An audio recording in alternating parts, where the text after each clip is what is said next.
காலை வணக்கம்.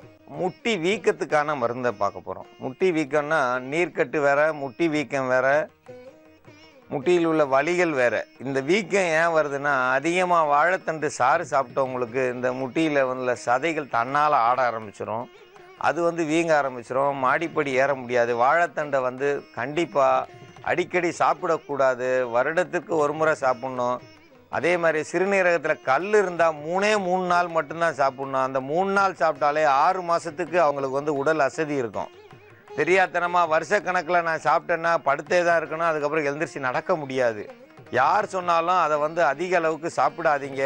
அது நிறைய கெடுதியை செய்யும். கெடுதி என்ன, உங்களை நடக்க விடாமே செஞ்சு முடங்கி போட வச்சிரும். வாழைத்தண்டு லேசானது கிடையாது. மதங்கொண்ட யானைக்கே ஒரு வாழை மரத்தை வெட்டி போட்டோம்னா அந்த யானையே 1 மாதத்துக்கு எழுந்திரிச்சு நடக்கிறதுக்கு யோசிக்க ஆரம்பிக்கும். யானைக்கே அந்த அளவுனா நம்மலாம் அதனுடைய காலினுடைய ஒரு பகுதியும் கூட கிடையாது. அதனால் வாழைத்தண்டை அதிகம் பயன்படுத்தக்கூடாது. அப்படியே பயன்படுத்தணும்னாலும் யாருடைய ஆலோசனை, சரியான முறையில் ஆலோசனை சொல்கிறவங்க பேச்சை கேட்டு அதை வாழைத்தண்டை பயன்படுத்துங்க. தினந்தோறும் வாழைத்தண்டை யாரும் பயன்படுத்தாங்க. கையை இப்படி தூக்குனீங்கன்னா இந்த சதை தானாக கீழே விழுகும். இந்த பக்கம் கையை தூக்குனா இந்த சதை கீழே விழுகும். ஏன்னா அந்த வாழைத்தண்டு சாப்பிட்டவங்களுக்கு தான் இந்த மாதிரி விழும். சாதாரணமாக இருக்கிறவங்களுக்கு அந்த சதை விழுகாது. ஏன்னா வாழைத்தண்டு அந்த அளவுக்கு நம்ம எலும்பையும் சதையும் பிரிக்கக்கூடியது. எலும்பில் சதை ஒட்டி இருக்குதுன்னா அந்த சதையை பிரிக்கணும்னா வாழைத்தண்டு சாறு தான் பிரிக்கும். அதனால் வாழைத்தண்டை நம்ம சாப்பிட்றது கொஞ்சம் பார்த்து தான் சாப்பிட்ணும். அந்த அளவுக்கு இதானது. ஏன்னா வாழைத்தண்டை சாப்பிட்டவங்களுக்கு தான் முட்டியில் வீங்கி தனியாக சதை ஆடும். முட்டி இப்படி இருக்குன்னா இதுக்கு மேலே இந்த பக்கம் ஆடி வீங்கி போய் நிற்கும் காலில். அவங்கள பார்த்தீங்கன்னா அவங்களால நடக்கவே முடியாது. ஒரு படி ஏறணும்னா அந்த எலும்பு மட்டும்தான் உள்ளே நிற்கும், சதை தனியாக இந்த பக்கம் அந்த பக்கம் விழுந்துடும். அந்த வாழைத்தண்டு சாப்பிட்டதால் தான் அந்த தொல்லை. அதனால் அவங்கெல்லாம் ரொம்ப ஜாக்கிரதையாக இருக்கணும்.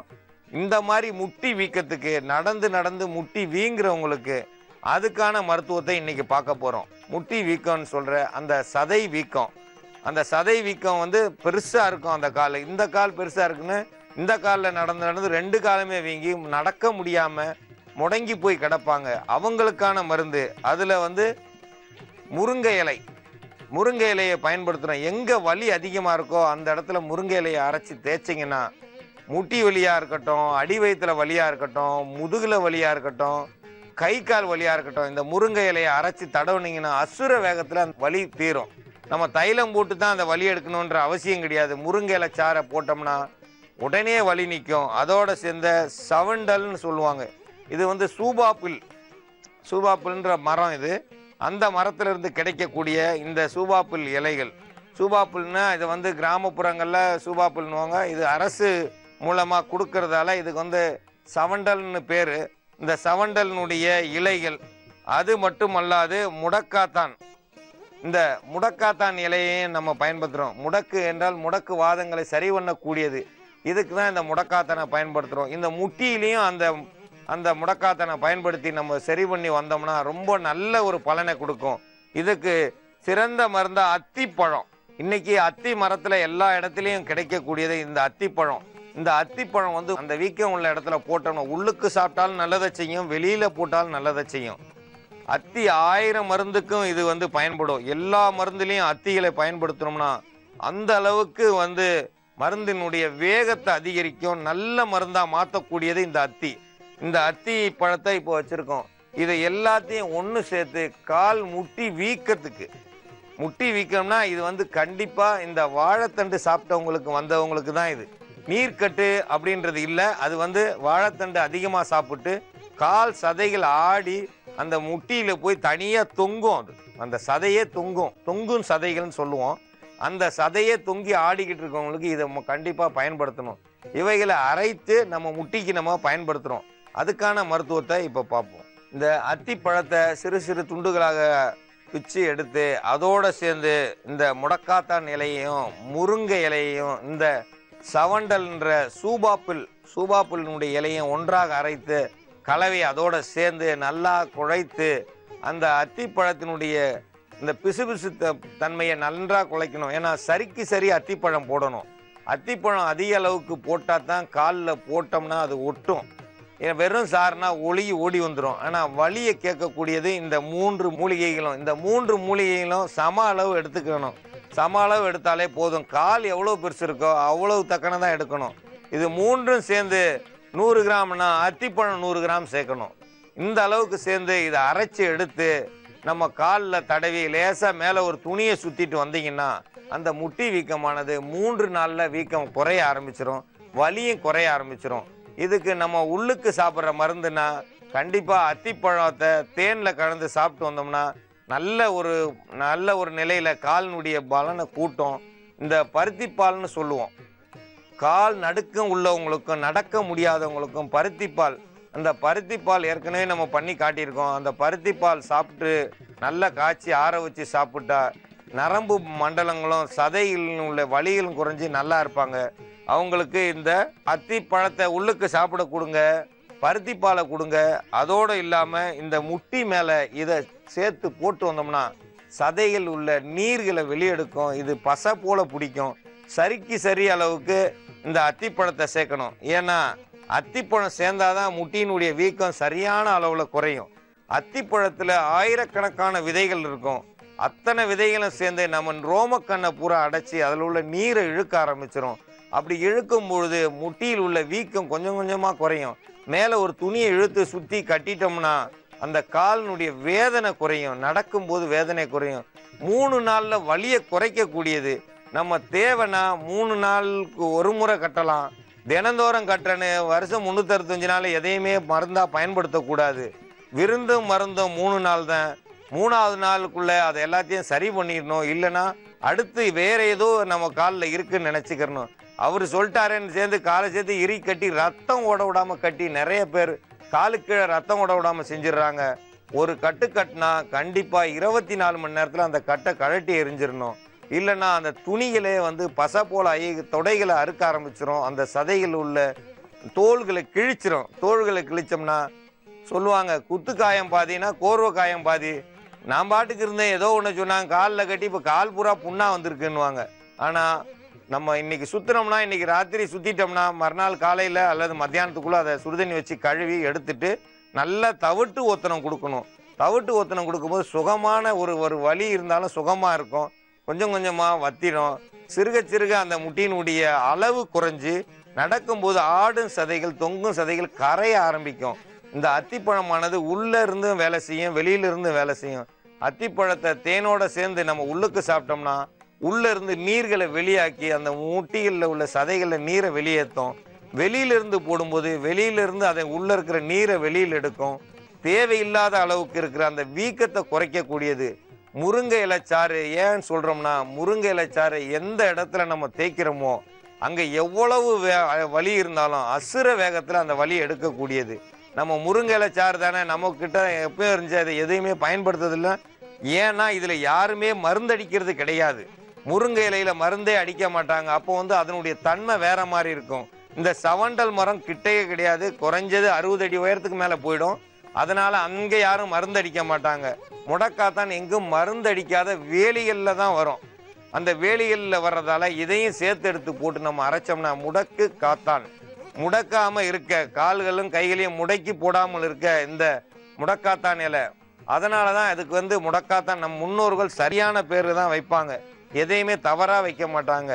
ஏன்னா அது அந்தந்த நோய்க்கு அவங்க எடுக்கிறதுக்கு சுலபமாக இருக்கிறதுக்கு தான் அந்த பேர் வச்சுருக்காங்க. இதை நம்ம முன்னோர்கள் செஞ்சாங்க. நம்ம இப்போ அதை தெரிஞ்சுக்கிறாம விட்டுட்டோம். அது வேலையோரத்தில் இருந்தால் இருந்துட்டு போகுது. வேற எங்கே போய் நம்ம நேராக போவோம், ஒரு நல்ல ஒரு ஸ்வீட் வாங்கி சாப்பிட்டு போயிடுவோம். ஆனால் கீரை வகைகளை சாப்பிடணும். மலச்சிக்கலை கண்டிப்பாக போக்கணும். மலச்சிக்கல் இருந்தால் எவ்வளவு கால் வீக்கமாக இருந்தாலும் வத்தாது. அவங்க வலி இருக்கும். கால் வலியை போக்கணும்னா மலச்சிக்கலை போக்கணும். அவங்க முருங்கைக்கீரையில் சூப் வச்சு குடித்தாங்கன்னா கண்டிப்பாக வயிறை சுத்தம் பண்ணி மலச்சிக்கலை போக்கும். மலச்சிக்கல் போனாலே அந்த கால் வீக்கம் குறைய ஆரம்பிச்சிடும். யாருக்கு மலச்சிக்கல் அதிகமாக இருக்கோ அவங்களுக்கு கண்டிப்பாக கால் வலி வரதான் செய்யும். மலச்சிக்கல் போனாதான் கால் வலி போகும். அதுக்கு முருங்கை இலையை சூப் வச்சு குடித்தோம்னா முருங்கை இலையோட சின்ன வெங்காயம் சீரகத்தை நல்லா கொதிக்க வச்சு அந்த தண்ணியை நீங்கள் குடிச்சு வந்தீங்கன்னா மலச்சிக்கல் தீரும். அத்திப்பழத்தோட தேன் கலந்து உள்ளுக்கு சாப்பிடணும். இந்த 2 முறையும் மாற்றி மாற்றி சாப்பிட்டு வந்தோம்னா 1 வாரத்துக்குள்ள உங்கள் காலுடைய வீக்கம் குறைஞ்சி பழைய நிலைக்கு வரும். அதுக்காண்டி உடம்பு முழுதும் எங்களுக்கு குண்டா இருக்குன்னா உங்கள் உடம்பு வெயிட்டை குறைக்கிறதுக்கு பார்க்கணும். அந்த உடம்பு வெயிட் இருந்தே கால் வீங்கிறவங்க இருக்காங்க, அவங்களுக்கு கொஞ்சம் கொஞ்சமாக தான் சரியாகும். ஏன்னா ரொம்ப இதாக இருக்கு, இதுதான் வெயிட்டுன்னா இந்த வாழைத்தண்டு சாறு சாப்பிட்டு கால் வீங்கினவங்களுக்கு இது சரியான முறையில் சீக்கிரம் குணமாகும். கால் முட்டி வீக்கத்துக்கு இந்த மருந்து வந்து ஒரு சிறந்த மருந்து. இந்த மருந்தை பயன்படுத்தி கால் வலி இல்லாமல் நடக்க வேண்டும் என்று கேட்டுக்கொள்கிறேன். நம்ம இப்போ பார்க்க போகிற மருத்துவம், மூக்கில் சதை வளர்ந்துருக்கு, மூக்கு அடைச்சிருக்கு, எந்த நேரம் மூக்கு அடைச்சிருக்கு, இந்த எனக்கு வந்து சைனஸ் ப்ராப்ளம், அந்த மூக்கு வளைஞ்சிருக்குது, அந்த உள்ள எலும்பையும் சதையும் வெட்டணுன்ற லெவலில் இருக்குது எனக்கு அப்படின்னு சொல்லி அவங்களா சொல்லிட்டு வர்றாங்க. ஏன்னா மூக்கில் சதை வளர்ந்துருக்குன்றாங்க. ஏன் அந்த சதை வளருது? நம்ம வந்து குளிர்ச்சியான நேரத்தில் சூடான உணவு சாப்பிட்றோம், சூடான நேரத்தில் குளிர்ச்சியான உணவு எடுக்கிறோம், ராத்திரி நேரத்தில் அதிக அளவு இந்த குளிர்பானங்கள் சாப்பிட்றதாலையும் இந்த சதை வளரும். அதிக அளவுக்கு உடம்பை வந்து குளிர்ச்சியாக வச்சுருந்தா தான் சதை வளரும். இந்த சதை வளர்றதுக்கு காரணம் இதுதான். இந்த ஐஸ்கிரீம் அதிகமாக சாப்பிட்றாங்க, குளிர்பானம் சாப்பிட தான் இந்த மூக்கில் சதை வளருது. அவங்க சாப்பிட்ற உணவு வந்து நல்ல சீக்கிரம் செமிக்கக்கூடிய உணவாக இருக்கணும். செமிக்க முடியாத உணவுகளை சாப்பிட்டு தான் அவதிக்குள்ளாகிறாங்க. மூச்சு விடும்போதே அந்த திரவம், நம்ம வயிற்றுக்குள்ளே இருக்க திரவம் மூக்கு வழியாக வெளியே வரும். அந்த வாசம் அது வர்றது கூட கிடையாது. இப்போ யாருக்குமே வாசம் தெரியறதில்ல. ஏன்னா மூக்கில் வந்து இந்த இலைக்கு இந்த வாசம் அப்படின்னு கண்டுபிடிக்கிற அளவுக்கு இப்போ யாருக்குமே இல்லை. ஏன்னா நாங்கள்லாம் மலைக்குள்ளே போகும்போது அந்த பக்கம் ஏதாவது ஒரு மிருகம் போச்சுனாலே எங்கள் வாசம் மூக்கில் அதனுடைய சாண வாசத்தை கண்டுபிடிச்சிருவோம். இங்கே யாருக்கும் வாசம் இல்லாத காரணம் தலையில் யாரும் எண்ணெய் தேய்க்கிறது இல்லை. கண்டிப்பாக தலையில் எண்ணெய் தேய்ச்சா தான் நல்லது. தலையில் எண்ணெய் தேய்ச்சிங்கன்னா மூக்கில் சதை வளர்றது குறையும், கண் பார்வை நல்லா இருக்கும். கண், காது, மூக்கு, வாய், தொண்டை இந்த பகுதிக்கு நல்லா ஆகணும்னா கண்டிப்பாக தலையில் தேங்காய் எண்ணெய் தேய்க்கணும். தலைக்கு அலசிட்டு ஒரு சொட்டு தேங்காய் எண்ணெய் வைக்க மாட்டேன்னா கொஞ்ச நாளைக்கு அப்புறம் அது காது கேட்காது, மூக்கு வந்து சதை வளரும், கண்ணில் சதை வளரும், தொண்டையில் சதை வளரும். இந்த தொண்டையில் சதை வளர்ற இந்த தைராய்டுலாம் இப்போ தான் வந்துக்கிட்டு இருக்கு. அந்த நாளில் யாருக்கு வந்துச்சு? எந்த ஒரு பெரியவங்களுக்கும் வந்ததில்லை. இந்த சதை வளர்றதுக்கான மருத்துவத்தை இப்போ பார்க்குறோம். இந்த ஆடாதோடா இலை, ஆடு தொடாத இலை. ஆடு இதை திங்காது, மாடும் தொடாது, யாரும் தொட மாட்டாங்க இந்த இலை. இந்த ஆடாதோடா இலையை நம்ம பயன்படுத்தினோம்னா தொண்டை பகுதி எல்லாத்துக்குமே நல்லது செய்யும். இந்த ஆடாதோடா இலையில ஒரு இலையில 8 பேருக்கு டீ போட்டு கொடுத்தோம்னா 8 பேருக்கு தொண்டையில் உள்ள பிரச்சனையை சரி பண்ணும். நம்ம ஒருத்தர் தான் சாப்பிடணும், 8ல் 1 பங்கு எடுத்து நம்ம கஷாயம் வச்சு அந்த கஷாயத்தை குடிச்சிட்டு வந்தோம்னா தொண்டையில் உள்ள பிரச்சனையெல்லாம் சரியாகும். தொண்டையில் மட்டும் சரியானா போகாது, மூக்கில் இருக்கிறது சரி பண்ணணும்னா இந்த மஞ்சள், குழம்பு கரைக்கிற மஞ்சள், இந்த குழம்பு கரைக்கிற மஞ்சளை பயன்படுத்தணும். இந்த மஞ்சள் எதுக்கு பயன்படுத்துகிறோம்? இது வந்து காஞ்ச மஞ்சள், இதை அவிச்சு காய போட்ட மஞ்சள். இந்த காய போட்ட மஞ்சளை வந்து அந்த நாள்லேருந்து இந்த நாள் வரைக்கும் நம்ம குழம்புல சேர்த்துருக்கோம், மருத்துவத்தில் நேரடியாக அரைச்சி சேர்த்துருக்கோம். ஆனால் நம்ம முன்னோர்கள் என்ன செய்வாங்க, மூக்கு அடைச்சிருக்குன்னு சொல்ல மாட்டாங்க, நேராக போவாங்க, இதை அப்படியே நெருப்பில் சுடுவாங்க, மூக்குக்கு நேராக பிடிச்சி புகை பிடிப்பாங்க. இந்த புகை பிடிச்சாலே மூக்கில் இருக்கிற சதைகளுடைய அந்த வளர்ச்சி கட்டுப்படும். இந்த மஞ்சளுக்கு அவ்வளவு சிறப்பு தன்மை இருக்குது. இந்த மஞ்சளோட சேர்த்து விளக்கு, நெய் விளக்கு எடுத்துக்கலாம், இல்லைன்னா நல்லெண்ணெய் விளக்கு எடுக்கணும். அந்த நல்லெண்ணெய் விளக்கில் இதை நம்ம சுட்டு பயன்படுத்தினோம்னா நம்ம மூக்கில் உள்ள சதை அடைப்பு சரியாகும். மூக்கில் சதை அடைச்சிக்கிச்சுன்னா பேசும்போது பார்த்தீங்கன்னா அந்த பேச்சே வந்து மாறிடும். அந்த மூக்கில் பேசுவாங்க, குரல் வந்து வேற மாதிரி இருக்கும், அவங்களுடைய தன்மை வேற மாதிரி இருக்கும். ஏன்னா மூக்கில் மட்டும் அடைச்சிருக்காது, தொண்டையிலையும் சதை வளர்ந்துருக்கும், அவங்களுக்கே தெரியாது. தொண்டைக்குள்ள உள்நாக்கு பார்த்தீங்கன்னா கீழே வரைக்கும் இறங்கி அந்த தொண்டையே மூடுற அளவுக்கு போயிருக்கும். இங்கேயும் அறுக்கணும், மூக்கிலையும் அறுக்கணும். அறுத்து விட்டா தான் சரி வரணும். அறுக்க திருப்பி வந்துக்கிட்டு தான் இருக்கும். எப்படி அது வந்துச்சோ அதே அளவு உள்ளே போனாதான் நம்ம நல்லா இருக்க முடியும். எப்படி ஊத்த தோண்டா தண்ணி வருதோ அதே மாதிரி அறுக்க திருப்பி வளர்ந்துக்கிட்டே இருக்கும். ஒரு 3 வருஷத்துக்கு அப்புறம் திருப்பி அறுக்க வேண்டியது இருக்கும். சில பேருக்கு 10 வருஷத்துக்கு அப்புறம் அறுக்க வேண்டியது இருக்கும். அறுக்காம சரி பண்ணணும்னா நம்ம முன்னோர்கள் செஞ்ச இந்த விரலி மஞ்சள், ஆடாதோட இலையை வச்சு இப்போ இந்த மருத்துவத்தை பார்ப்போம். இந்த மாதிரி இலையை சுத்திக்கிட்டா போதும். விரலி மஞ்சள், ஆடாதோட இலை. இந்த விரலி மஞ்சளும் ஆடாதோட இலையும் நம்ம சுத்திக்கிறணும். இதுல மேல வேணும்னா நூல் சுத்திக்கிறலாம். ஏன்னா இலை பிரிஞ்சிரும், எங்களுக்கு சரியா சுத்த தெரியலன்னா நூலை சுத்திக்குங்க. அந்த நூலை நல்லா சுத்திட்டு அது மேல நெய்யை தடவிக்குங்க, இன்னும் நல்லா சிறப்பா இருக்கும். இந்த நெய் தடவும் போது அந்த நூல் வந்து வீணா எரியாது, அந்த நெய்யோடு சேர்ந்து எரியும். நெய் இல்லைன்னா பரவாயில்ல, நம்ம நல்ல நெய்லேயே செய்யலாம். இல்லை இது மேலே லேசான நெய் தடவிட்டோம்னா ரொம்ப அற்புதமாக உங்களுக்கு மூக்கில் உள்ள சதையை குறைக்கக்கூடிய தன்மை வரும். இந்த நெய் எடுத்து லேசா நம்ம தடவிட்டோம்னா அந்த நல்லெண்ணெய் விளக்கோ நெய் விளக்குலையோ வந்து பயன்படுத்தலாம். நல்லெண்ணெய் விளக்குலையும் இதை பயன்படுத்த நல்லதைத்தான் செய்யும் நல்லெண்ணெய்.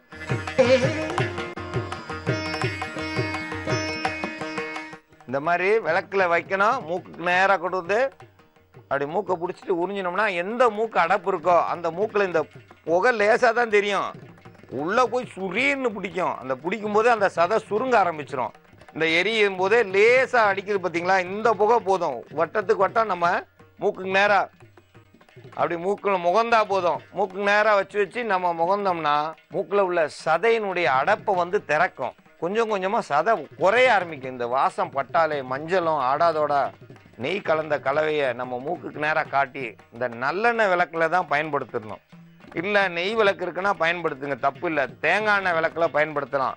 வேற எந்த எண்ணெயும் பயன்படுத்தக்கூடாது. விளக்கெண்ணெயில பயன்படுத்தலாம். நம்ம மூளைக்கு போகிற புகை வந்து கெட்டதாக போயிடக்கூடாது. மூளைக்கு போகும்போது நல்ல புகையாக போச்சுன்னா தான் அந்த மூளையினுடைய அடைப்பை சரி பண்ணோம். மூக்கினுடைய சதை அடைப்பை வந்து சரியாக்கி சுருக்கி அந்த மூக்கை பழைய நிலைக்கு கொண்டு வரும். இந்த பழைய நிலைக்கு வந்தாலே அந்த மூக்கில் வளர்ற சதையினுடைய தன்மை குறைஞ்சி நல்ல ஆரோக்கியமாக இருப்பாங்க. இந்த மருத்துவத்தை எல்லாரும் பயன்படுத்த வேண்டும் என்று கேட்டுக்கொள்கிறேன். அன்பார்ந்த நேயர்களே, நமது நிலையத்திற்கு வந்த கடிதத்தில் நீலகிரி மாவட்டம் கோத்தகிரியிலிருந்து மணி என்னும் அம்மையர் எழுதியிருக்கிறாங்க. அவங்களுக்கு வயசு 64. அவங்களுக்கு வெரிகோஸ், இந்த நரம்புகள் புடைத்திருக்கும், கால் நரம்புகள் புடைத்திருக்கும். 64 வயசுக்கு மேலே புடைத்திருக்கிற நரம்பை வந்து சரி பண்ணுறது ரொம்ப கஷ்டம். ஏன்னா 64 வயசில் வந்து அந்த நரம்பை சரி பண்ணோம். அந்த சிறுவர்களுக்கு வந்திருந்தாலும் இது செல்லும். அவங்க வந்து ராத்திரி தூங்க போகிற நேரத்தில் தினந்தோறும் குறைந்தது 1/4 கிராம் அளவுக்கு குங்குமப்பூ பாலில் கலந்து சாப்பிட வேண்டும். இந்த பாலில் கலந்து குங்குமப்பூ சாப்பிட்டா கொஞ்சம் வயசில் இருக்கிறவங்களுக்கு இந்த வெரிகோஸ்ன்ற அந்த நரம்பு சுருண்டு இருக்கும், பச்சை நரம்பு சுருண்டு இருக்கும். அந்த நரம்பு சுருண்டு இருக்கிறது கொஞ்சம் கொஞ்சமாக சரியாகும். இது தினந்தோறும் சாப்பிட வேண்டியது. தினந்தோறும் சாப்பிட்டா அந்த நரம்பு பலமாகி நரம்பினுடைய குழாய்கள் உள்ள வந்து இரத்த குழாய்கள் தான் அது சுருண்டு இருக்கிறது. அந்த இரத்த குழாய்கள் வந்து சீராக இருந்துச்சுன்னா அந்த நரம்பு சுருளாது. சீர் இல்லாமல் இருந்தால் கண்டிப்பாக அந்த குழாய்கள் அடைப்பு இருக்கும்போது அது விரிவாகி சுருண்டு போய் இருக்கும்.